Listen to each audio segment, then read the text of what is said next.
How's it going? Welcome to Wander on the Way, a show that is an ode to hours spent in coffee shops, late night get-togethers with friends, walks outside, and long car rides. Basically, all the times and places we get a moment to slow down to be present with ourselves and those around us. My name is Josh Perry, and I'll be your companion today for a little while. Join me and my occasional guests as we take a look at all the messy little details of being human. And remember, you're not lost as long as you say you're wandering.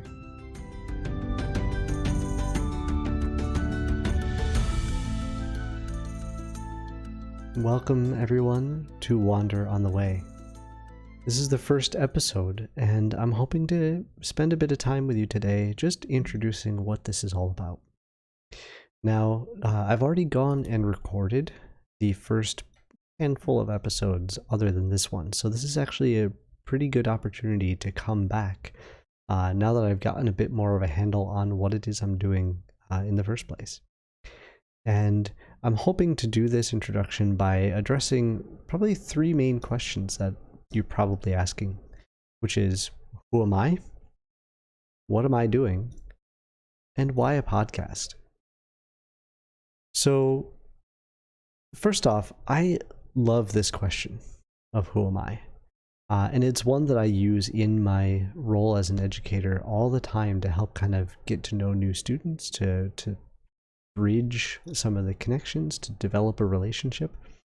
But more specifically, I feel like when you start asking some specific questions that have some assumptions built into them, or, I mean, generally speaking, a lot of that kind of small talk stuff is geared at trying to discover commonalities, I think, so that you might have a chance to talk about something that you know a little bit about.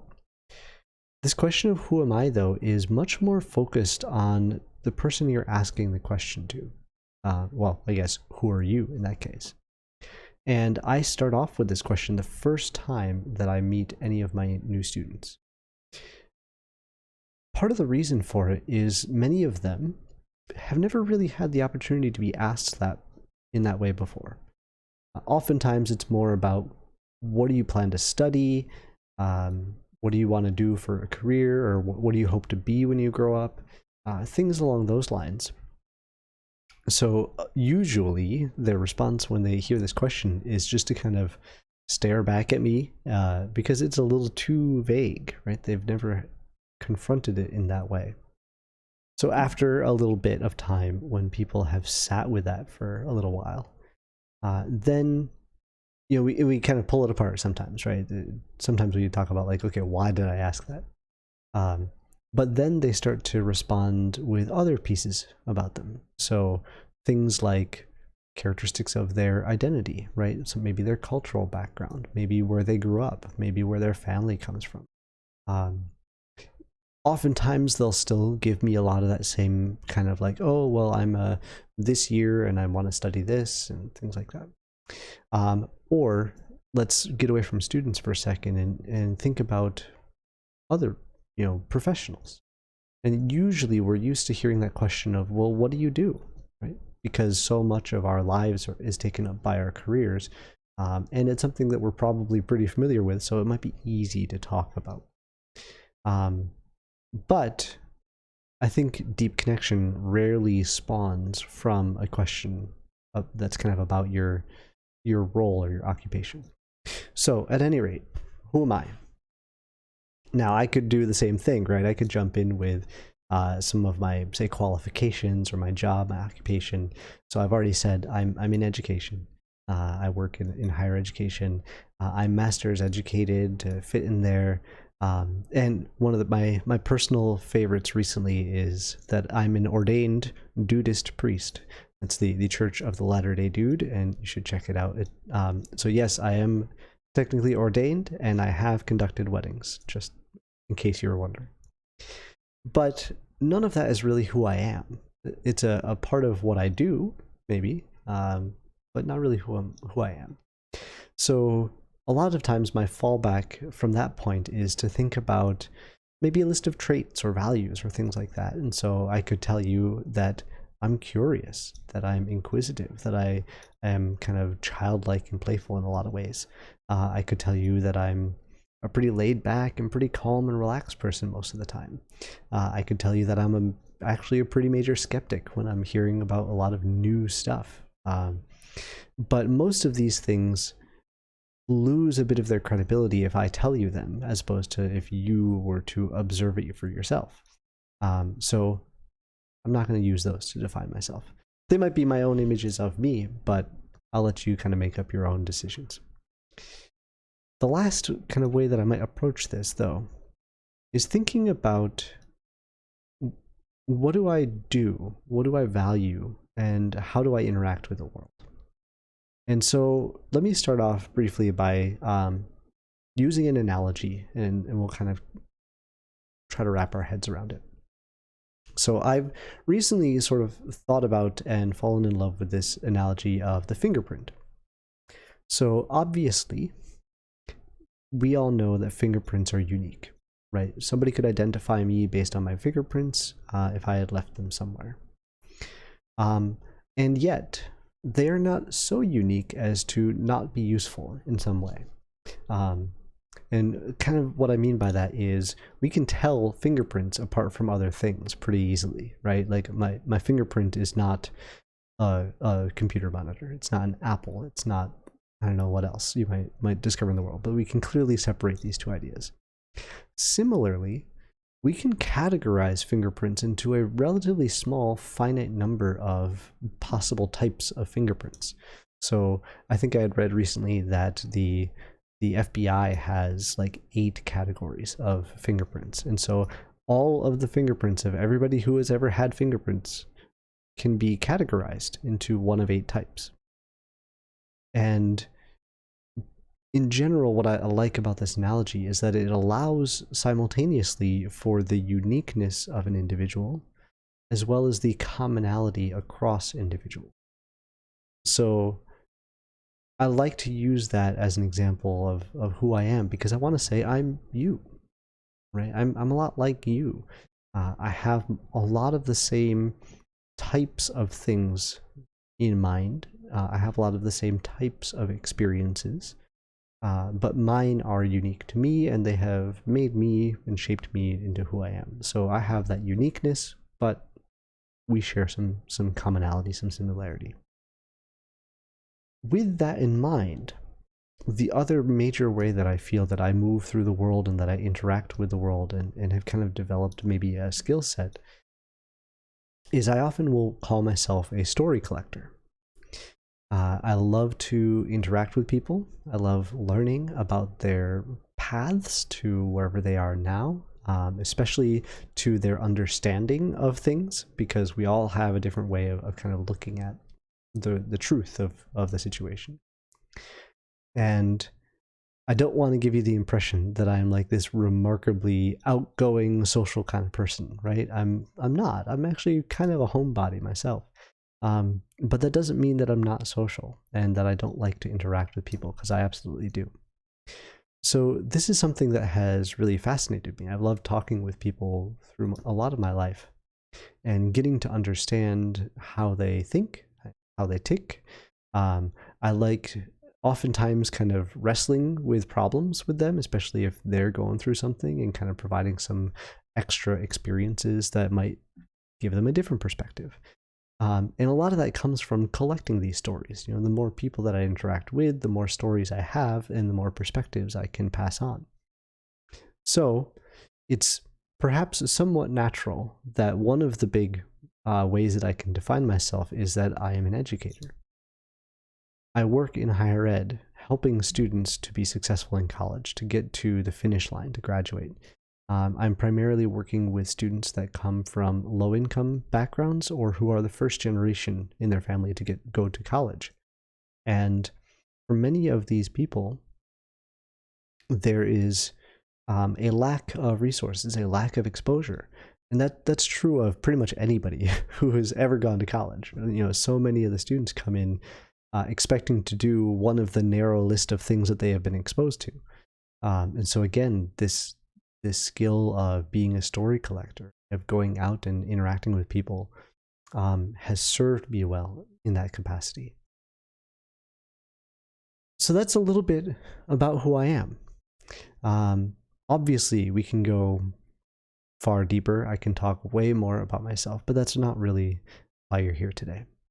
I think what you're here is to figure out why you should listen to this podcast. What am I doing by hosting this podcast?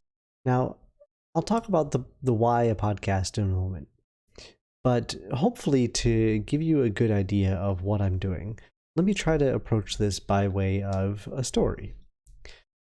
As I said a moment ago, I work in higher education, and I'm helping students to try to be more successful at doing the work that they have to do, about getting to graduation. And oftentimes in this world, a lot of the approach that we take as professionals is to arm students with the tools that they need in order to be successful. It's a pretty common approach, and we often do this kind of in the form of workshops, right? So I might be a topical expert, and I will go and learn some concepts about good study skills and study habits, and I might learn a particular technique that I think is particularly effective. And I will try to pass that on to my students, and they'll sit there in the class and listen to me diligently. They'll take lots of notes, and then they'll go outside and forget everything about what we just talked about. And it's kind of a perpetual problem that I think a lot of professionals in my field face. So, at some point, I hit upon this idea that most of those students already have many of the techniques that they need in order to be successful, but they struggle with prioritizing, with finding the time to do the things that they know that they have to do, because there are so many other distractions that surround them. And it occurred to me, why am I up here telling them what to do when they know what to do?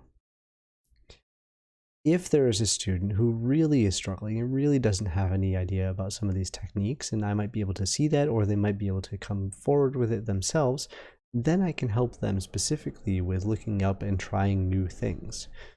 But a bigger issue was that the students don't have the time. They don't have the space to put these things into practice, to actually do the work. So I hit on this idea of just hold space for people. And I started to do an event where students would come in, and all that I was doing was managing a timer that told them when they should be working and when they should take a break.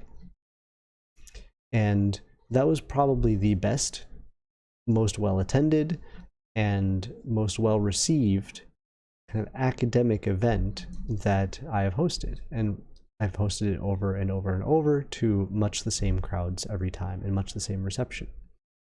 So, what am I doing? I'm creating spaces for people to practice working on the things that they already know, and to practice developing and working their attention. Ultimately, what I think that I'm doing is helping people.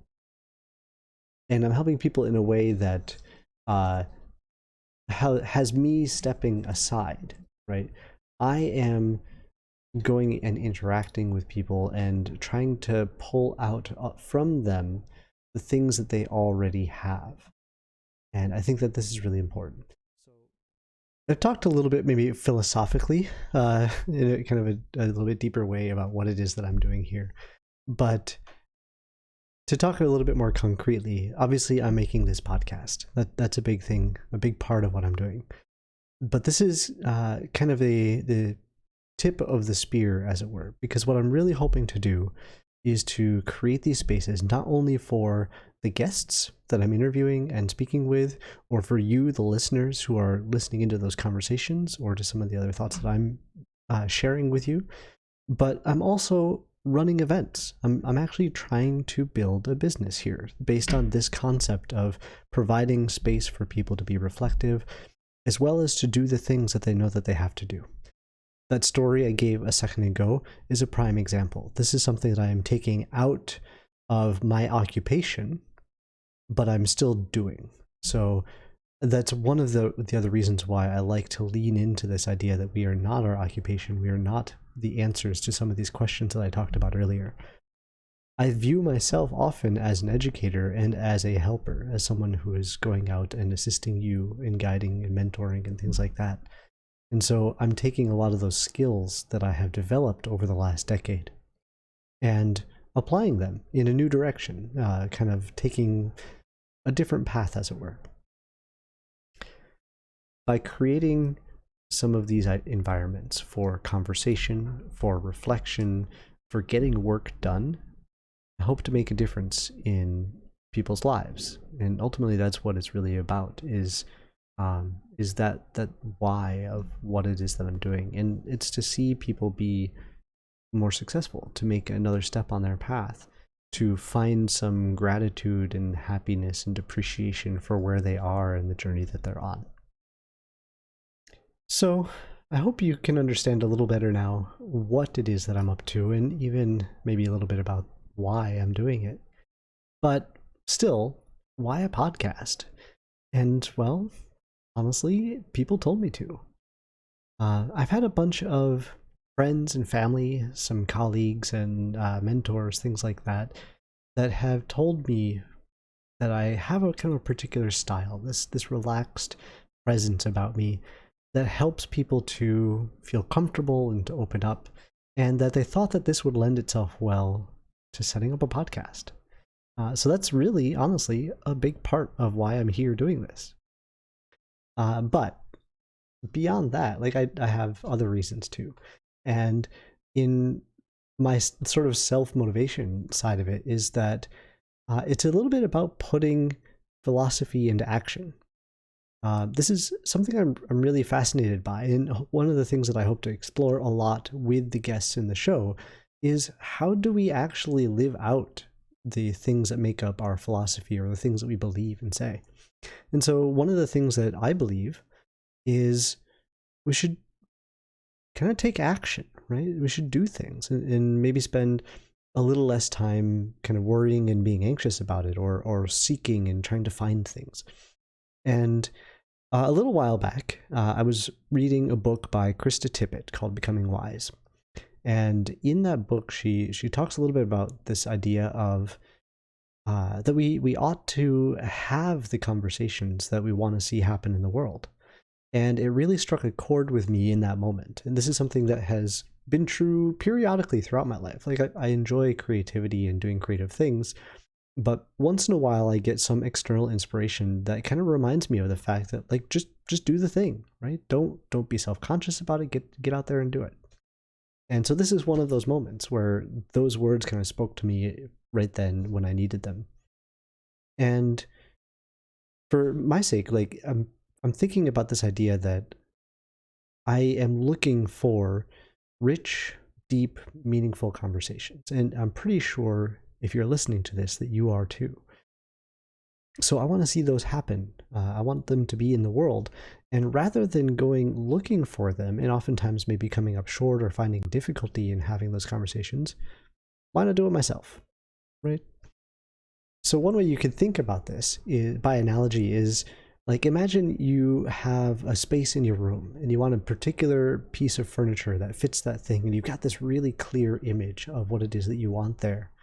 And you go to store after store after store looking for that bit of furniture, and nothing really quite lives up to the expectations or doesn't quite fit the image in your head. There's all kinds of different ways that you might approach this, where you could maybe get one of the things that is available and appreciate it for what it is, or, you know, who knows? You've got all sorts of different approaches. But in my opinion, why not make it, right? If the image is in your head and you have the skills to do so, make the thing that you want to see be there. Now, in practice, not all of us are carpenters, and we might not have the skills and things like that. So it's a little bit harder to do in practice. But the idea is there, right? If I'm looking for something and I have the ability to kind of dive in and make it happen, why not be that? So I'm also hoping that this ends up being kind of a beacon for anybody else out there who might be looking for these kinds of conversations yourselves. And this podcast, and what I'm doing with this podcast, is that I'm deliberately trying to have those meaningful conversations where we get to explore a little bit about what it means to be human and to make some connection with other people. It's about creating that space and crafting our own attention. Now, I probably don't need to go through the hassle and everything of trying to make a podcast in order to do that, right? I could probably just go out and have those conversations with people. So there is an additional benefit, or a couple of benefits, that the podcast serves in this particular moment. The big one for me is structure. Because of the podcast, I now have an outlet that allows me to go out and very quickly identify people that might want to have this conversation, that can come in and get right into the conversation, whether I know them already deeply or not. And that allows us in a way to kind of skip some of that small talk and skip some of the figuring out whether we have something in common, and just get into these rich, kind of messy concepts that are fun to talk about. We get to the good stuff, right? And on top of that structure, there's also accountability. If I have an audience and I have guests and people who are invested and involved, then it's far more likely that we will be able to create exactly this kind of community together, because there's other people involved, other people invested. And so that's a big part of this as well, is getting you involved, getting the people that I'm speaking to involved. But the part that I enjoy the most is really that I hope that this lets us, me, my guests, you, to form that community, the kind of place where these types of conversations are common, that we are having them, right? You know that you're going to be having these kind of conversations with other people if you're a part of it, that they're desired, that you yourselves are looking for it, that you're finding other people who are looking for it, which means you don't have to go looking far. And to some extent that this is expected. You know that when you show up, these are the level and type of conversations that you're going to have. And you can buy into that whenever you feel like it. And some of the reason why I'm doing this is that there are a lot of people out there craving it. And chances are, if you're listening to today, you're one of them, right? You are looking for some of those kinds of conversations yourself. There are, in my experience, relatively few places where we can get that. And I've been having conversations with people where they say that they don't get much opportunity to discuss these topics. You'll probably hear that sentiment echoed by some of those speakers in the next few episodes. So if you want to think about this a little bit more broadly, the podcast, as I said, is the tip of the spear. The rest of it is this community. People like you listening, people like my guests and myself. We're trying to make a community here that is, if you want to think about it this way, like the podcast, you're on the shore of a lake that you could jump into and swim in. So if you wanted to come along and have some of these conversations, then stay tuned to the end of the episode and the end of all of my episodes. There'll be an opportunity for you to get involved as well. And who knows, I might be looking for you to be a guest on the show one day as well. I intend with the guests that come on the show to highlight the stories of everyday people like you and I and the ones that I'm talking with. I want to welcome as guests the type of people who would be listening to this show in the first place. And I also want to demonstrate the relative ordinariness of our experiences and the ordinariness of the desire for these types of conversations.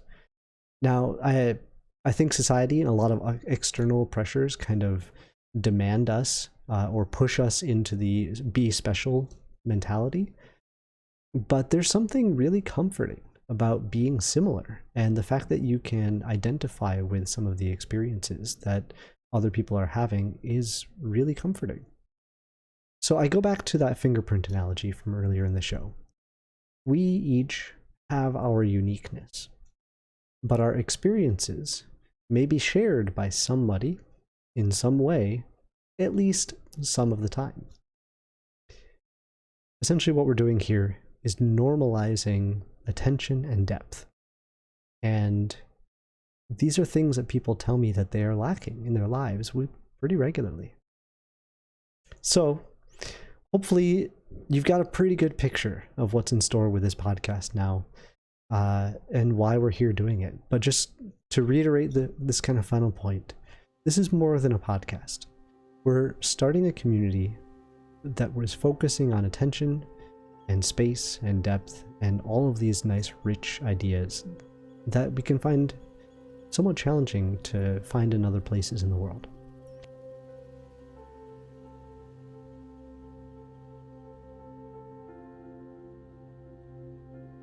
And I have one final word to say about the production of this podcast. And that's that I am putting this out both in audio only on my website and through podcasting services, as well as with video on YouTube. And hopefully, if you're just listening to the podcast, you didn't really notice too much of the edits and the cuts that were made. But for those of you watching on YouTube, you definitely noticed the edits and the cuts that were made. Because I'm not able to shoot this all in one take. This is not a scripted show. But I am trying to take a number of takes and kind of fit the best narrative together. Earlier in the show, I spoke a little bit about the idea that we could go out and make the thing that we want to see in the world. And if we were all skilled carpenters, that would be a little bit easier. However, I am not yet a skilled podcaster. So we're trying this out, and I'm excited to be learning right alongside you.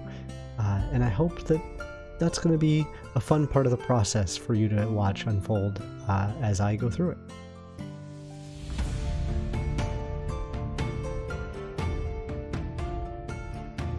And thank you for listening to the podcast and carrying the conversation out into the world.